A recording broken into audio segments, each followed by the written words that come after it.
Olá a todos! Como é que estamos? Helder de Araújo aqui, 24 de dezembro, terça-feira em São Paulo, dia nublado, 22 graus aqui na capital paulista, véspera do dia do Natal, 24 de dezembro. Bom, trataremos ainda de assuntos pesados hoje, hein? Vou revelar toda a verdade sobre a Lava Jato hoje. Eu fui tolo, como muitos outros. Mas, como se costuma dizer em certos ambientes que eu evito, por exemplo, neopentecostais, neomaçônicos, eu vi a luz, né? E compreendi que a Lava Jato foi uma lawfare, um esquema de ativismo jurídico para destruir a política brasileira, penalizar a nossa capacidade de defesa nacional e destruir, sobretudo, as maiores empresas brasileiras, o que, em parte, conseguiu desindustrializar o Brasil. A Corregedoria do Conselho Nacional de Justiça constatou o óbvio. Já há vários anos, Moro, Dallagnol e Gabriela Hart se juntaram na Lava Jato para representar os interesses financeiros de certos grupos nos Estados Unidos. Se colocaram ilegalmente como representantes da Petrobras no Brasil, lesaram as nossas empresas, lesaram a defesa nacional, a Marinha do Brasil e por aí vai, né, para dizer o mínimo. Né? Já existe um amplo relatório cujo responsável é o delegado da Polícia Federal, Elzio Vicente da Silva, relatório onde se acumulou aí fartas evidências de que o ex-juiz Sérgio Moro, do União Brasil, hoje senador, o ex-procurador da República Deltan Dallagnol e a juíza federal Gabriela Hart agiram em conluio para tentar desviar 2,5 bilhões de reais dos valores conseguidos pela Lava Jato. Eles pretendiam criar uma fundação privada, né, para eles. No período entre 2016 e 2019, diz o delegado neste documento, neste relatório, Moro, Hart e Dallagnol, além de outros procuradores da autodenominada Força Tarefa, atuaram para promover o farto desvio de dinheiro, hein? Por meio de um conjunto de ativismos jurídicos com amplo auxílio de agentes públicos norte-americanos, além da participação da própria Petrobras, que a Força Tarefa investigava. E aí o valor de 2.567.756.592,09 destinados originalmente ao Estado brasileiro foi desviado para a criação de uma fundação voltada ao atendimento a interesses privados. Essa fundação veio a ser, felizmente, suspensa por ordem da Procuradoria-Geral da República. Na época, a procuradora-geral era a Raquel Dodge, à época, né? O delegado afirmou no relatório que o desvio se deu por meio de atos omissivos e comissivos. O desvio, né? Ao permitir depósitos bilionários em contas judiciais vinculadas a réus que foram colaboradores, vocês lembram da delação premiada, né?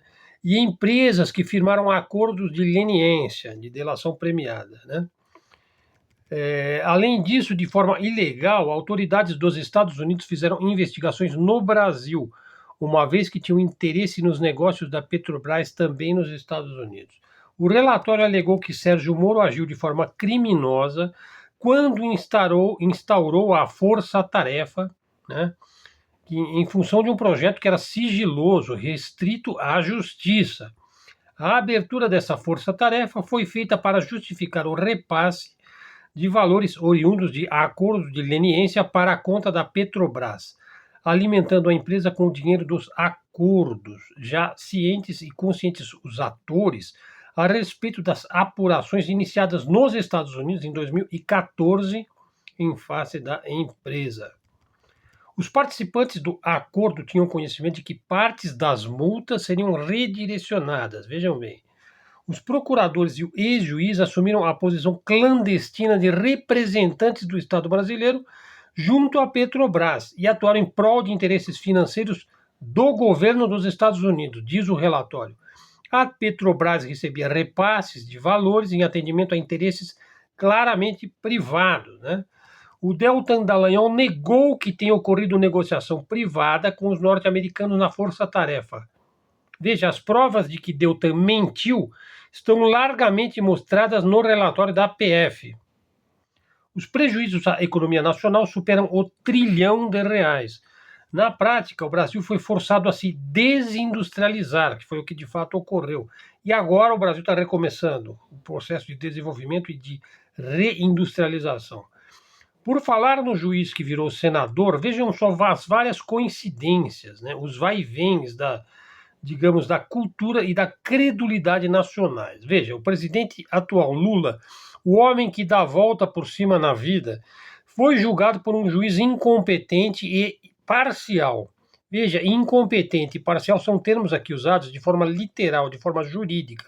Se não vejam, vamos ver algumas evidências disso. Primeiro, o Sérgio Moro, sabendo que a 13ª Vara Federal de Curitiba era imprópria para o julgamento de Lula, ou seja, não tinha a competência constitucional para julgar o presidente. Ainda assim, Moro foi o juiz da causa.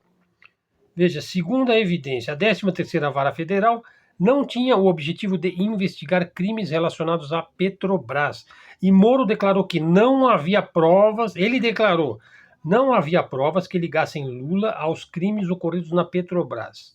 Palavras do juiz senador, veja, este juízo jamais afirmou na sentença ou em lugar algum que os valores obtidos pela construtora OAS nos contratos com a Petrobras foram utilizados para pagamentos da vantagem indevida para o ex-presidente.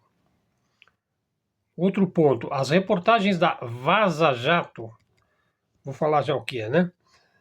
Deixaram claro que o Sérgio Moro ele agiu de forma parcial e trocou todo tipo de informações privilegiadas que deveriam estar sob o sigilo da justiça sobre o processo com os investigadores do caso. Sobre a Vaza Jato. Veja, a Vaza Jato é o nome que se deu ao vazamento de conversas realizadas através do aplicativo Telegram. Então, o juiz Sérgio Moro, o então promotor Deltan Dallagnol e outros integrantes da Operação Lava Jato faziam essas conversas, né, lá no Telegram. A divulgação das conversas foi feita pelo periódico virtual The Intercept Brasil, a partir de 9 de junho de 2019. Veja, outro ponto, a condução coercitiva de Lula foi ilegal. Isso só poderia ter sido feito se tivesse havido uma recusa sem justificativa a uma intimação, o que não foi o caso, né? Outro ponto, os dois processos anulados, veja, o triplex do Guarujá e o sítio de Atibaia, geraram a conversa de que Lula não foi absolvido ou inocentado nesses casos. Veja, os processos foram anulados. Não há absolvição, pois não há condenação, né? Tecnicamente, isso é correto, já que não houve um julgamento válido. Sérgio Moro foi considerado parcial e incompetente, ele não tinha competência para julgar. Em última análise, para a justiça, Lula é considerado inocente. Os processos foram considerados lesivos e foram anulados. No regramento jurídico brasileiro, vale a presunção da inocência. Eu sou inocente. Você é inocente. Presume-se que eu sou inocente. Enfim, acabou. Né? Então você não pode dizer que ele foi absolvido. Não, ele não foi culpado, simplesmente, né? A Constituição diz no artigo 5 que ninguém será considerado culpado até o trânsito em julgado da sentença penal condenatória. Portanto, não houve essa sentença penal condenatória, não houve o trânsito em julgado. Todo mundo é inocente até que se prove o contrário. Portanto, Lula é inocente, né? Esse é o fato jurídico final, né?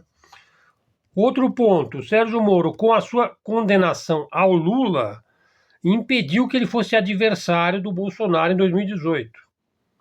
As pesquisas apontavam Lula na frente do Bolsonaro na disputa eleitoral.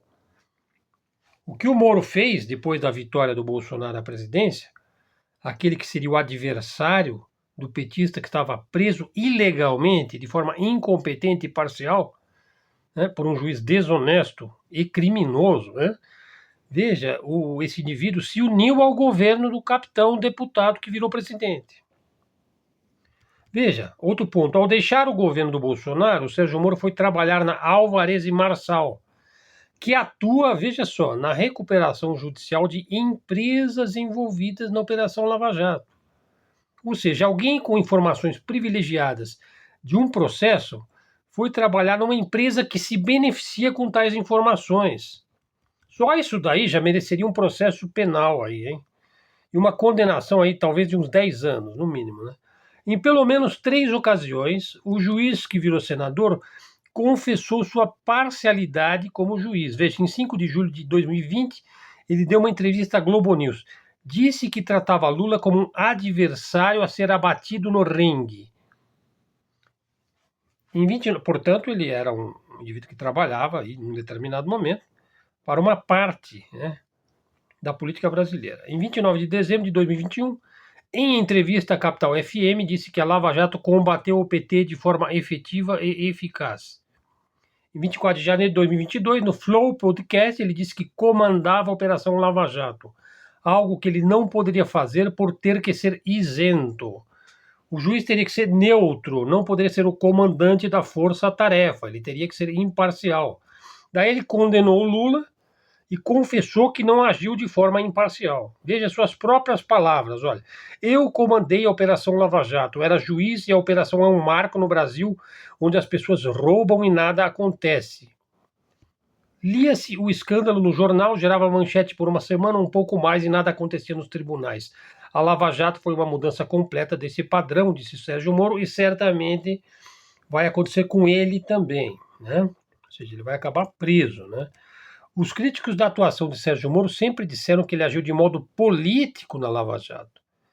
O que o Sérgio Moro fez? Ele entrou na política e virou senador. Veja, essa parte final aqui do nosso vídeo eu devo ao meu amigo lá, Wellington Ricardo.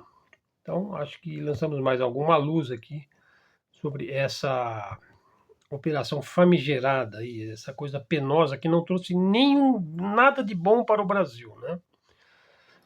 Olha só, também um desembargador aí, agora um fofoca aqui de Facebook, ele afirmou que matar petista é uma questão de limpeza social. O cara falou isso, um desembargador.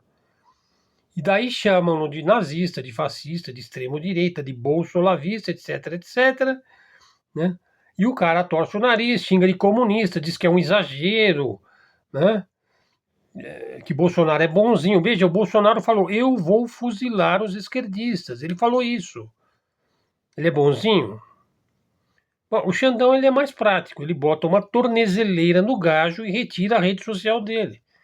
E fica uma choradeira da parte da direita, chorona. Da direita que acha que ela é a esquerda revolucionária da década de 60. Será que são? Bom, e agora a coisa está ficando penosa aí pro Jordi, pro Nicolas, pro Gayer, esse pessoal aí que incentivava lá os atos do dia 8 de janeiro, que pelo visto não deu certo, né? Vamos ver como é que vai ficar isso daí, né? Bom, eu acho muito triste tudo isso daí, principalmente hoje é véspera de Natal, né? Veja, no dia 25 de dezembro comemora-se e vai ser comemorado, talvez por séculos a fio aí, o nascimento de Jesus Cristo, o homem que uniu o mundo, que uniu a cristandade, que uniu o povo escolhido e a terra prometida ao povo não escolhido, né, das terras não prometidas. Né? Eu acredito que o povo escolhido é a raça humana, o ser humano, e a terra prometida é a terra. Né?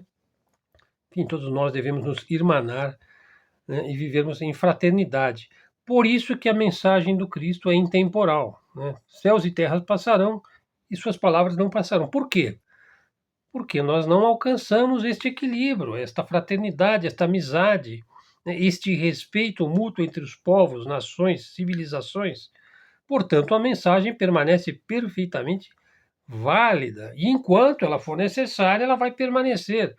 Essa é a grandeza desta mensagem. Né? E amanhã é o seu dia. Veja, o dia 25 de dezembro comemorava-se também o dia do Sol Invictus, né? Sol Invictus, já ouviram falar isso? O Sol Invictus? O Sol Invictus foi o deus Sol oficial do Império Romano, né? Posteriormente foi um patrono dos soldados romanos, também conhecido pelo seu nome, Deus Sol Invicto. Então, no dia 25 de dezembro, lá no ano 274 da Era Comum, o imperador romano Aureliano tornou um culto oficial, né, neste dia, ao lado dos cultos romanos tradicionais. Então, Deus Sol invicto. Além disso, pessoal, eu não sei se todos sabem, mas o dia 21 de dezembro é o dia da entrada do solstício de inverno, né? Solstício de inverno. Ou seja, o Sol atinge o seu ponto mais baixo no céu, mais próximo aí da superfície da Terra, no horizonte, né? Ele fica o mais distante possível do zênite, do meio do céu, né? E durante 3 dias o Sol fica parado, fica estacionado, ele fica lá no ponto mais baixo, né? No dia 21, 22, 23, 24, né? Então são os 3 dias aí de escuridão, né? Inclusive no Apocalipse, né, tem os 3 dias de escuridão, que o Sol fica negro, fica escuro, não é isso? Será que não são esses 3 dias que o Sol fica parado lá no ponto mais baixo no céu? Então é o solstício de inverno no hemisfério norte, né? E o solstício de verão no hemisfério sul. E veja, naquele dia 25 de dezembro, que é amanhã, o Sol retoma o seu movimento, né, em direção ao meio do céu. Lentamente ele vai, a cada dia ele vai um pouquinho mais para cima, né, até chegar no verão no ponto mais alto lá no zênite, né. E durante esses 7 dias o Sol vai subindo até o dia de Ano Novo, onde todos vão celebrar justamente o Ano Novo no dia 1º. Então, são 7 dias depois do dia 25 de dezembro, quando o Sol retoma o seu movimento direto. Os antigos acreditavam e observavam o Sol, né, após o dia 25 de dezembro, aguardando ansiosamente que ele retornasse o seu movimento, né, para cima, para o alto, né, para a luz, né. Por quê? Eles acreditavam que se o Sol permanecesse estático naqueles 3 dias, 22, 23, 24, e no dia 25, em vez dele subir, ele descesse, mergulhando aí no oceano, eles acreditavam que haveria um dilúvio, uma inversão eletromagnética, e seria o fim da humanidade, né? Como se deu lá no dilúvio, mas não houve o fim da humanidade, né? Outro ponto, pessoal, o dia 25 de dezembro, nascimento do Filho de Deus, né? Veja, por que ele é o Filho de Deus? Porque ele é a luz do mundo. Son of God. Ele é a luz do mundo. O Sol é a luz do mundo. E Jesus é o Filho de Deus. É a luz que ilumina o mundo. Por isso ele é colocado desta forma, né, no Novo Testamento. Né, porque ele traz a luz para o mundo. Porque nesse dia também, coincidentemente, o Sol sobe novamente para o firmamento para iluminar os nossos caminhos. E o que nós faríamos sem a luz, né? Basta o Sol nascer para que a gente sinta vontade e necessidade de agir, né? De despertar e de fazer e de trabalhar e de viver, né? Por isso é que eu chamei esse canal Luz no Fim do Túnel, né? Porque a gente passa por tanto perrengue, tanta dificuldade, seja na vida pessoal, seja na vida coletiva, principalmente na vida coletiva, né? Porque na vida pessoal, na vida particular, pessoal, a gente internamente a gente tem que estar em paz, né? A gente tem que estar em paz. A paz só depende de nós mesmos, né? Aliás, isso aí é um ensinamento cristão, né? Que a gente tem que procurar cultivar a paz de espírito, né? Agora, o mundo é um colosso de conflitos, de problemas, né? Sejam de ordem doméstica, familiar. Espero que vocês nunca tenham esse tipo de problema, principalmente hoje, que é um dia de confraternização, um dia de dar presente para as crianças, de comer bolo, tomar um copo de vinho, não é verdade? É um dia de alegria, né? Bom, então eu desejo a todos aí um feliz Natal e que todos possam aí encontrar essa paz interior e também exterior, né? Então vamos em frente, pessoal. Feliz Natal aí a todos. Ainda faremos vídeos até o dia do Ano Novo. Então vamos em frente. Então até a próxima e fiquemos com Deus.